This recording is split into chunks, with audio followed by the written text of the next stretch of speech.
기독교가 그 나라 한 나라의 국교로 삼은 몇 안 되는 나라 가운데 영국이라는 나라가 있죠.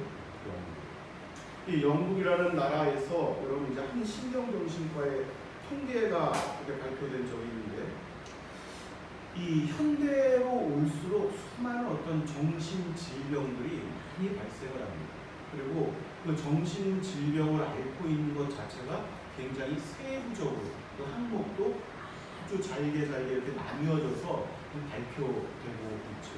예, 그럼에도 불구하고 이제 종합적으로 정신질환을 앓고 있는 이 사람들, 그 사람들을 대상으로 영국에서 이제 조사를 했던 내용인데, 이 사람들이 하나님의 용서하심, 하나님께서 긍휼히 여기심, 이것을 그 자신에게 적용해서 그 진리를 믿고 있는가, 하나님께서 자신을 용서하신다는 것을 믿고 있는가 하는 질문에 대한 대답이 여러분 놀라지 마십시오. 90에서 95% 가까운 수치가 하나님의 용서와 긍휼하심을 나는 믿지 않습니다, 이렇게 대답을 했다는 거죠.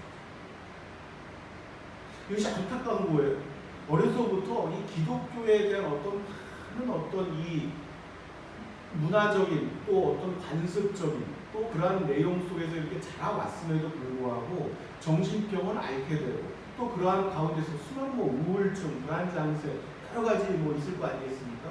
그러한 가운데서 이 병이 깊냐, 얕으냐 이런 것을 떠나서 하나님의 용서하심과 긍휼하심, 그것을 자신에게 적용시켜 나는 하나님이 그러하실 것이라고 믿지 않는다는 사람이 그렇게 상당수가 됩니다.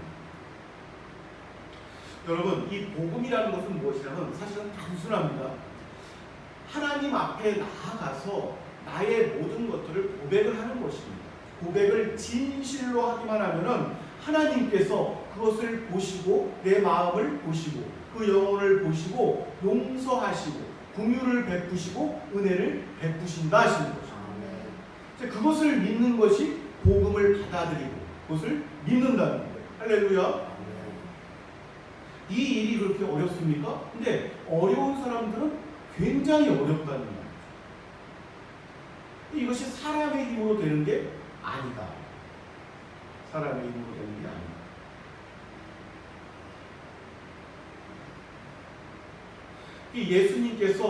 예수님께서 하나님을 믿는 이들에게 내가 이 땅에 온 것은 평안을 주러 왔다. 평안. 예수 그리스도께서 주시는 평안은 세상이 주는 평안과 같지 아니하다. 이런 말씀을 분명히 하셨습니다. 근데 이 평안을 세상은 받아들일 수도 없는 평안이고 알지도 못하는 평안이다.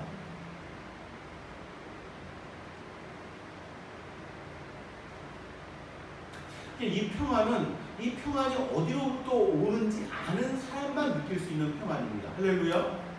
그러니까 세상은 이 자신의 창조주를 잃어버렸어요. 그때부터 불안한 것들이 시작이 됐습니다. 이 죄를 알게 돼요. 죄를 짓게 되고 그 죄를 짓는다는 것 자체가 그 사람의 영혼을 불안해하는 거예요. 왜 내 영혼 아웃자요? 불안해하는 거 하는데, 이 불안하다는 것은 사람의 어떤 근본적인 이 뒤틀림, 죄에 대한 오염, 죄성 이런 것들이 그 사람을 늘 불안하게 하는 거예요. 초조하게 하는 것입니다. 미래와 앞날, 나에게 닥칠 일들에 대해서 늘 두려운 거예요. 그런데 이것들이 육신에 대한 두려움이 아니라 사실은 그 영혼에 대한 두려움인데, 이런 것들을 다른 데서 기인한 두려움으로 오인을 하고 있다. 창조주를 잃어버린 데서 모든 것이 기인하는 것입니다. 창조주가 있어서 이 창조주 하나님께서 이러한 것들에 대해서 진실한 신령과 진정한 마음으로 나와서 고백하고 그 하나님의 용서와 긍휼과 평안을 구하면 주시는 것을 믿어야 되는데, 그 창조주께서 베푸시는 용서와 긍휼을 잃어버린 거예요. 창조주를 잃어버렸습니다. 그래서 이 땅을 살아가는 많은 현대인들이 늘 초조하고 불안해하고 많은 공황장애를 앓고, 많은 사람들이 자신을 사랑해주는 연예인들이 여러분 얼마나 많은 사람들에게 사랑을 받습니까? 팬레터도 받고 이런 때마다 생일 선물도 받고 사람들이 사랑해주는데도 공황장애를 앓고 불안해하고, 사람들을 떠나서 다른 어떤 스테이지로 옮기게 되면 마약을 할 수밖에 없이 두렵고, 만족 없고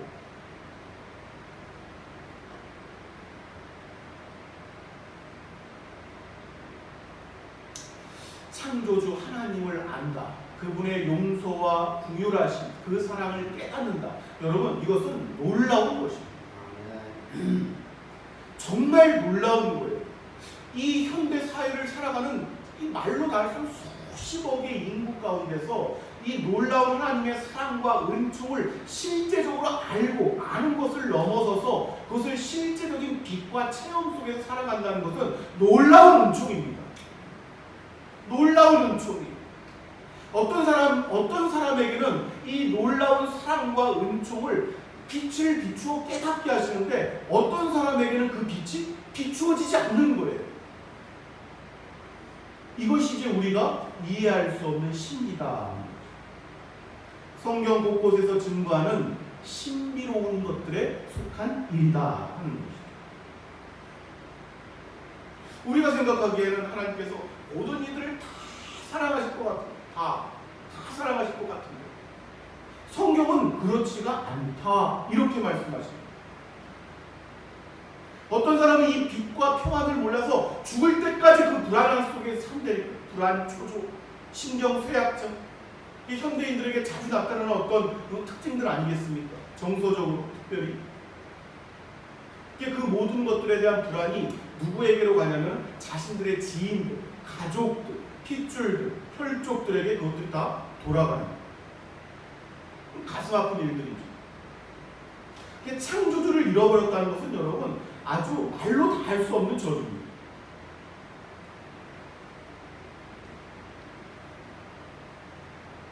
오늘 주일도 마찬가지죠. 그 사랑과 은혜와 은총을 입은 사람들이 자신의 창조주 앞으로 하나 둘 이렇게 모이는 거예요. 할렐루야.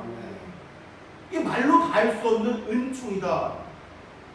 자신의 창조주를 잃어버린 사람들은 지금 이 시간에 어디로 가야 할지를 모르는 거예요.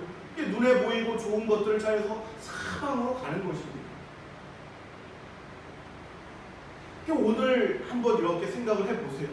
하나님이 나 같은 것이 무엇이라고 도대체 내 인생을 살아오면서 다른 사람들보다 내가 너무너무 하나님을 위해서 어떤 특별한 이런 것들을 고귀한 존재도 아니란 말이죠. 다른 사람들에 비해서 하나님을 알지 못하는 이들에 비해서 아주 놀라울 만큼의 어떤 도덕성을 가진 존재도 아니고 돌이켜보면은 근데 하나님이 무엇 때문에 나 같은 존재를 택하셔가지고 하나님을 알게 하시고 그 사람 때문에 울게 하시고 이 주일에도 하나님 앞으로 나아서 하나님을 예배하게 하시단 말이죠. 이 말로 다 할 수 없는 은혜인 것입니다. 말로 다 할 수 없는 은혜.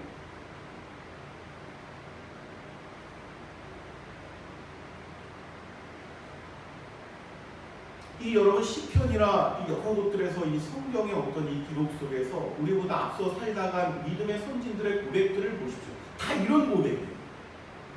주여 인자가 무엇이간데 주여 나 같은 존재가 무엇이간데 하나님께서 그토록 사랑하시며 은혜를 베푸시며 다 그런 노래입니다.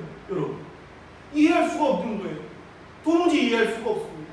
내가 나를 아는데 내가 나의 존재됨을 알고 내 속에 바닥까지 밑바닥을 다 아는데도 불구하고 어찌하여 하나님께서 나 같은 존재를 사랑하셔서 오늘도 이렇게 은혜와 긍휼과 사랑하심을 베푸시고 계시는가.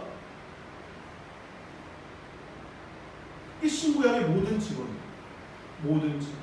이스라엘 총회에 속한 모든 이들의 간증입니다.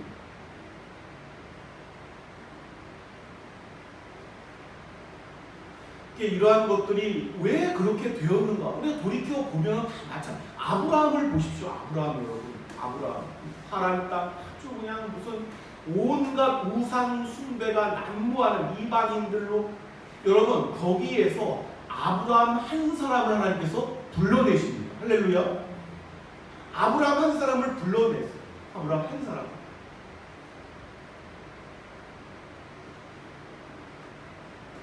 이삭을 낳게 하시고 이삭을 또 선택을 하시고 또 야곱을 선택을 하시고 여러분 이 내용들을 이렇게 보시면은 성경은 너무너무 직선적입니다. 직설적입니다. 믿음의 선진들이 너무너무 고귀하고 가치 있고 윤리적으로 그 도덕심이 하나님을 경배하게 합당한 사람들이라서 이 사람을 하나님께서 이렇게 주목하고 계시다가 너는 다른 사람들보다 특별히 그 믿음의 행위가 훌륭하구나, 나를 사랑하는 마음이 훌륭하구나, 그래서 그 사람을 지목하여 이렇게 부르시는 것이 아닙니다. 온갖 비열하고 비겁한 그러한 사람들 가운데 한 사람을 부르시는 것이죠. 그 사람을 왜 선택했는지 우리는 알 수가 없어요. 아브라함 보십시오. 자기가 살기 위해서 자기 아들을 갖다가 누이 동생이라고 속이고, 이삭 또한 마찬가지 아니었습니까?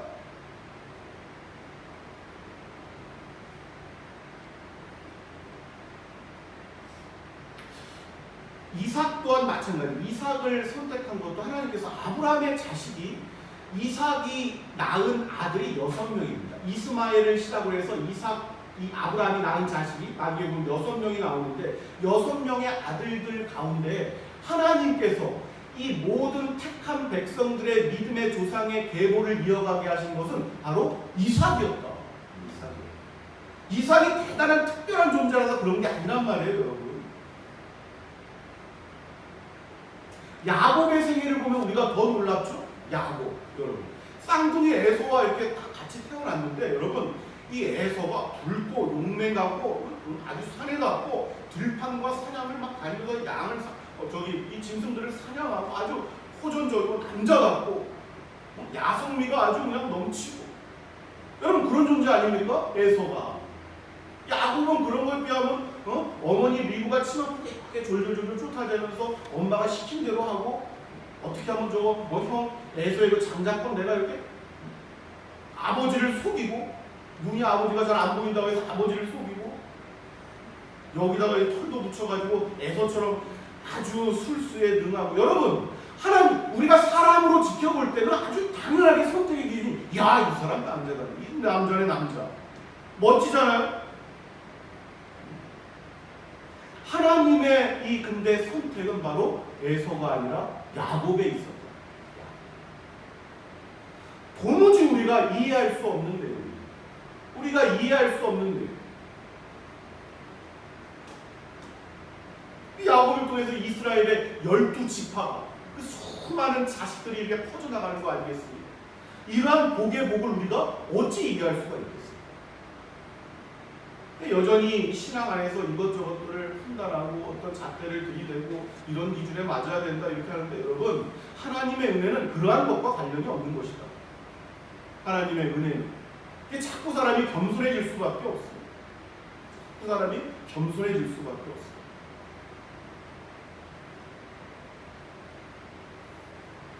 하나님께서 왜 그러신가 도대체? 다른 사람들 생각할 때, 하나님 저 사람에게 다 보면 하나님께서 복을 막 부어주시는데 제가 보기에는 제가 믿음이 저 사람보다 덜한 것 같지도 않고, 저 사람을 하나님께서 더 사랑하시는 것입니까? 뭐 이렇게 생각할 수도 있고, 이해할 수 없을 때가 많단 말이에요. 하나님께서 예정하시고 선택하셔서 이렇게 끌어가시는 어떤 것들이 있는데, 물론 그 복이라는 것이 우리가 보기에 물질적으로 막 이런 것들만 복으로 우리는 여기지 않지만 우리가 생각하기에 그렇단 말이에요. 도무지 이해할 수 없어요. 아브라함을 선택하고 이삭을 선택하고 야곱을 선택하고 이 모든 것들을 볼 때에, 여러분, 근데 성경은 여러분 이러한 것들이 전적으로 하나님의 주권 가운데 있다 이렇게 말씀합니다. 왜 이런 내용을 말씀하냐면 모든 사람들이 이런 의문을 갖기에 충분할 만큼의 사유가 있다는 말이에요. 이해할 수가 없거든. 사람이 이렇게 보기에, 사람의 일로 판단을 하기에, 하나님의 일로 판단하면 우리가 알 수 없지만 사람이 보기에 사람들의 일 가운데 이렇게 볼 때에는 이해할 수 없는 일들이 나타난다는 거예요.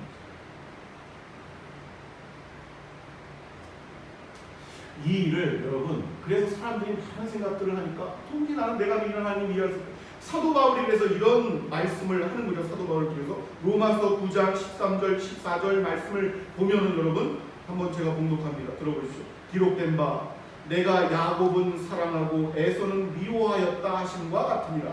그런즉 우리가 무슨 말을 하고 하나님께 불의가 있느냐? 그럴 수 없느니라. 아멘. 하나님께서 그렇게 결정하셨는데 우리가 무슨 말을 하겠느냐? 그냥 이렇게 입을 닫아라 하는 일. 여러분 냉정하죠? 우리 입장에서는 좀 이렇게 자세히 이건 이렇고 저건 저렇고 하나님께서 우리가 알지 못하는 뭐가 있어가지고 이렇게 막 신비를 풀어주셨으면 좋겠는데 하나님께서 그렇게 결정하셨는데 우리가 무슨 말을 하리요? 이렇게 말씀하는 무슨 말을 쉽게 얘기하면 입을 닫아라. 하나님의 선택과 예정하심에 대해서 너의 입을 닫아라 이렇게 하는 거죠. 성경을 사사로이 풀지 말 것은 하는 것과 비슷해요. 하나님이 계시하신 내용에 대해서 사사로이 풀다가 망한 자들이 많다 이런 말씀 나왔어요.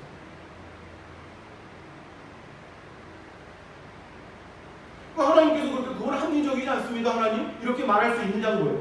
하나님께 불의가 있느뇨 이렇게 물으면 그럴 수 없느니라. 회존하는 그림자조차 없으신 악은 한 점이라도 없으신 그분께서 불의가 있느뇨? 그건 당연한 답변이죠. 절대로 없습니다. 이렇게 답할 수밖에 없잖아요. 그러면 그것을 믿으라. 선하신 예정하심과 섭리하심을 믿으라 하는 것입니다.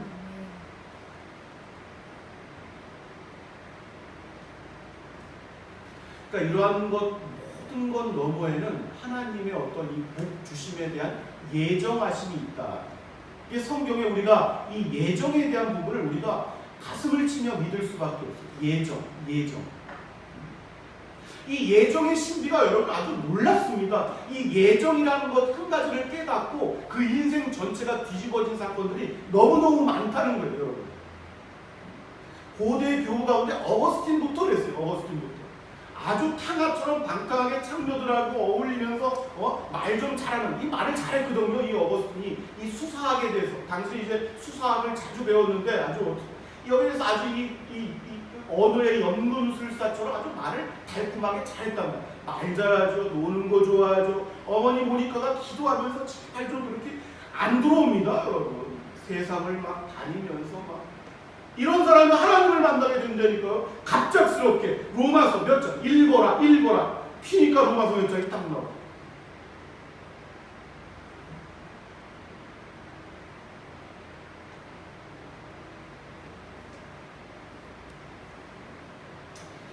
여러분 놀라지 마십시오.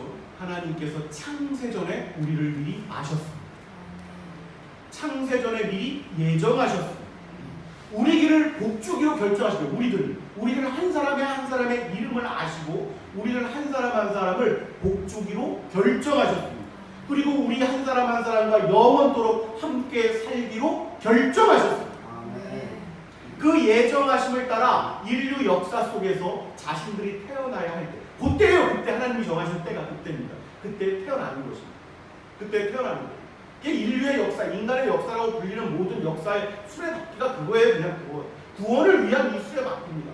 그때 태어나야 돼. 100년, 200년, 300년. 우리는 지금 1900년대에 태어났죠. 이제 2000년대에 태어난 아이들도 마찬가지인데 그때 태어나는 거예요. 하나님이 정하신 때.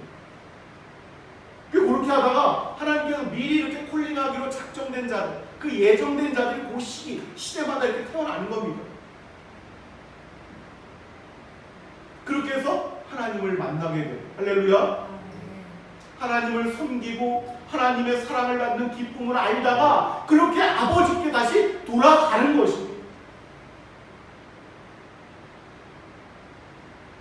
그게 하나님의 사람들의 승리지 그게 여러분 우리들 한 사람 한 사람이 하나님의 영광을 위해서 산다고 여기 먼지 한 조각이 지나지 않는 이 죄로 뒤틀리고 오염된 우리가 얼마만큼이나 하나님의 영광을 나타내고 살겠습니까? 다 우리를 위해서 그러한 일들을 예정하셨습니다.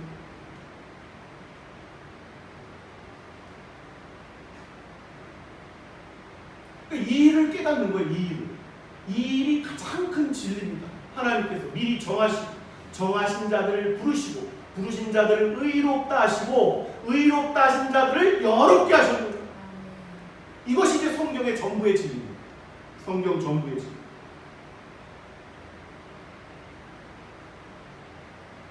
그러니까 이것을 깨달으면 너무너무 놀라워요. 이것을 알게 되는 순간 야곱이 여러분 하나님을 베델에서 만나는 것부터 여러분 이 족장들이 걸어갔던 이 일들 그 다음에 이후에 후손들에게 내려오던 요셉을 통해서도 이후에 신약에 이르기까지 여러분 이 일을 깨닫는 거예요. 이 일을 깨달을수록 말로 다 할 수 없는 게 이 만유의 주제신 하나님이 나를 아시는 거예요. 이 온 우주에 창조주께서 이 티끌보다도 못한 내 이름을 아시는 것입니다. 그리고 나를 복 주시기로 결정하셨다는 거예요. 이 말로 다 할 수 없는 여러분 이 우주적인 진리를 깨달을 때에 여러분 인생 전체가 뒤집어지는 거예요. 그 영광 벅찬 감격을 가지고 걸음걸음 나아가는 것입니다. 그래서 이것을 진리를 깨닫지 못한 이들 그들을 섬기고 사랑하고 한 걸음 한 걸음 나아가는 거예요. 그 말로 못할 사랑을 내가 입었으니 그 사랑 받은 사람 조금이라도 알게 하려고 나아가는 것입니다.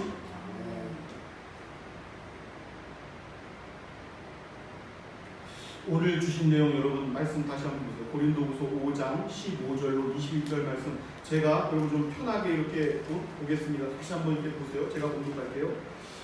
이 내용이 이제 이런 내용이에요. 그런데 그리스도께서 모든 사람을 위하여 죽으신 것은 이제부터는 살아있는 사람들이 자기 자신들을 위하여 살아가도록 하려는 것이 아니라 자기들을 위하여 죽으셨다가 살아나신 그분을 위하여 살아가도록 하려는 것이다.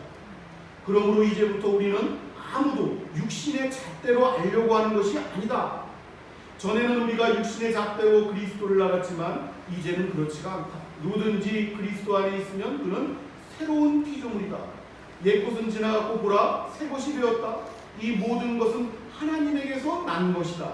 하나님께서는 그리스도를 앞세우셔서 우리를 자기와 화해하게 하시고 또한 우리에게 화해의 직분을 맡겨주셨다. 곧 하나님께서 사람들의 죄과를 따지지 않으시고 화해의 말씀을 우리에게 맡겨두심으로써 세상을 그리스도 안에서 자기와 화해하게 하신 것이다. 그러므로 우리는 그리스도의 사신들이다. 하나님께서는 우리를 통하여 여러분에게 권고하시고 우리를 그리스도를 대신하여 간청하는 것입니다. 여러분은 하나님과 화해하라. 하나님께서는 죄를 모르시는 분에게 우리를 대신하여 죄를 씌우신 것이다. 그것은 우리가 그리스도 안에서 하나님의 의가 되게 하려는 것이다. 아멘. 이 내용이란 이 내용.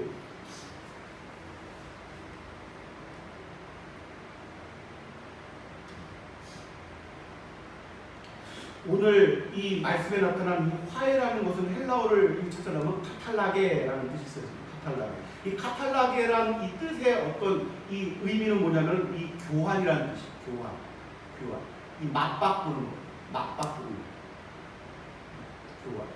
이 내용 화해하게 하셨다. 하나님께서 이 그리스도를 통하여 화해하게 하셨다는 것은 무엇이냐면은 죽을 수밖에 없는 그 우리를 대신해서 우리의 죽음을 그분이 가져가시고 그분의 생명을 우리에게 주셨다는 거예요. 이게 맞바꿨다는 거예요.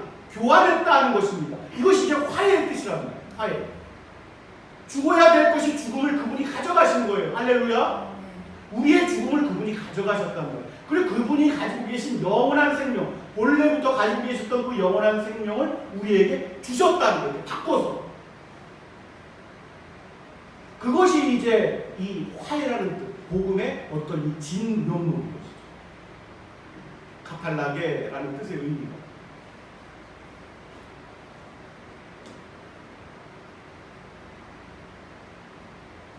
하나님의 아들, 영원하신 그 아드님 대신 독생하신 예수 그리스도, 그분이 우리의 죄를 가져가신 거예요. 대신 짊어지시고, 그리고 우리는 그분이 가지고 있으셨던 그 자격, 아드님 되셨던 그 자격을 우리는 친아들은 아니지만 아들 된 자로 입양이 된 것입니다. 할렐루야. 이것이 이제 복음이란 말이에요. 복음.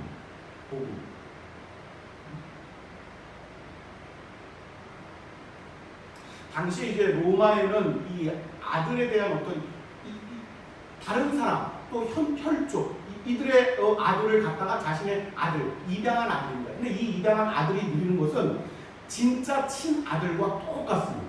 모든 상속권을 가지고 있고 모든 아들로서의 어떤 그 가문의 아들로서 행사할 수 있는 모든 힘과 모든 권리가 있습니다.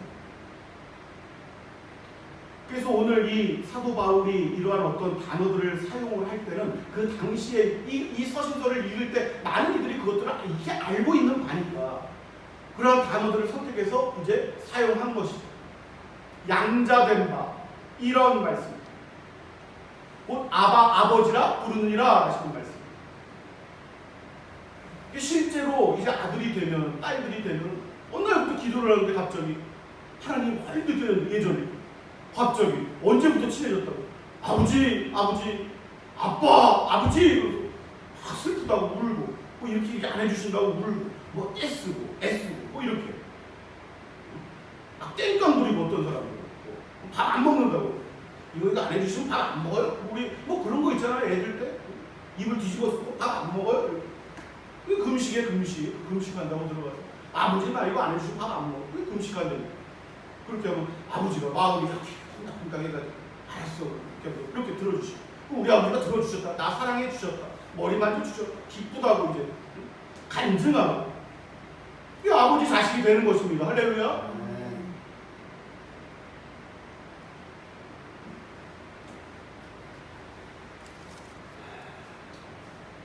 이 구원의 신비라는 것은 여러분 이 땅에서 우리가 이 여전히 오염된 이 땅에서 오염된 상태가 완전히 해결되지 않은 상태에서 여러분 이 구원의 어떤 이 서적 미리 정하시고 정하신 자들을 때가 돼서 부르시고 그들을 의롭다 하시고 그들을 영화롭게 하시는 이 어떤 전체 이 말로 다 할 수 없는 이 커다란 이 파노라마 같은 이러한 어떤 서적을 이해할 수가 없단 말이에요. 여러분 이해할 수가 없습니다.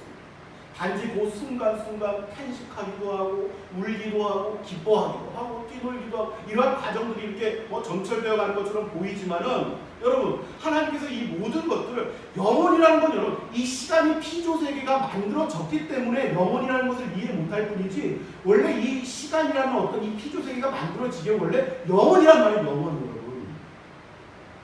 그러니까 시간이라는 어떤 이 피조세계가 창조되기 전부터 하나님께서 우리를 아셨단 말이에요. 한 사람 한 사람.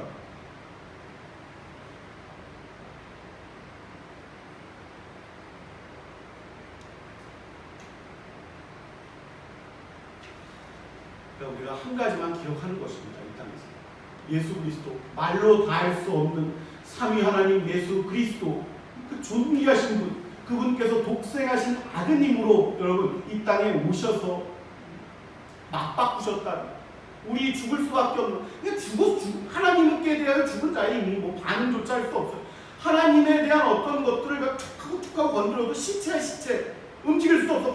반응도 안 해요. 그냥 피리를 불어도 조용히 있고 울어도 고글해도 조용히 있고 이제 그게 그 뜻입니다. 죽은 자란 말이야. 하나님께 대하여 반응을 할 수 없는 자들. 그러니까 사람들 보세요. 툭툭 하나님에 대해 얘기를 해도 반응이 없다니까. 그냥 반응이 없어. 무슨 말인지도 모르고 이 영혼이 반응을 안 하는 거예요. 반응. 그런 자들로 여러분 그 죽음을 가져가시고 생명을 주셨다. 십자가를 통하여 이 진리만 깨달으면 영원히 생명이 그 사람 가운데 있는 것이다.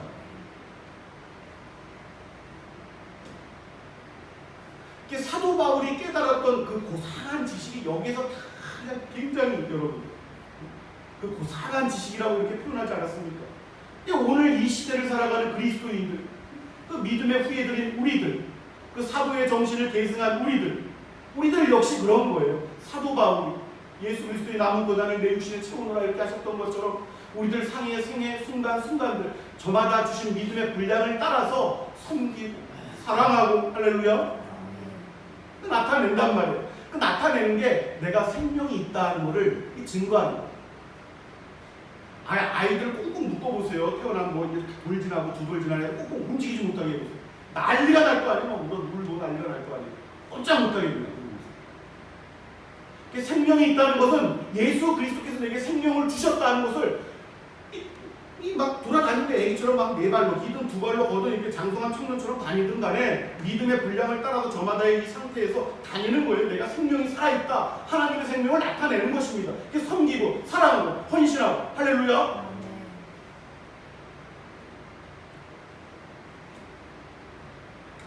그래서 생애의 마지막에 떠날 때 다 그런 것들을 남기는 거 아니겠습니까? 사도 바울도 자기 순교를 앞두고 또 사도 베드로도 그 순교를 앞두고 이 서신서를 기록할 때 성령의 영감을 받아 기록을 했지만 여러분 우리 믿음의 이 선조들 기독교 역사 가운데 수많은 믿음의 이 선진들이 임종할 때 죽음을 앞두고 남겼던 공통된 말들이 여러분 그렇습니다. 이 모든 것들을 돌이켜보건대 나의 인생 전체 모든 것들 하나님의 은혜였노라. 이것을 고백하듯 그 후손들에게 또한 유언으로 남기며 떠나게 되는 것입니다.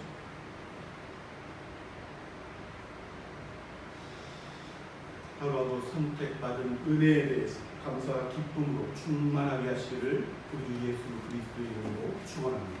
아멘.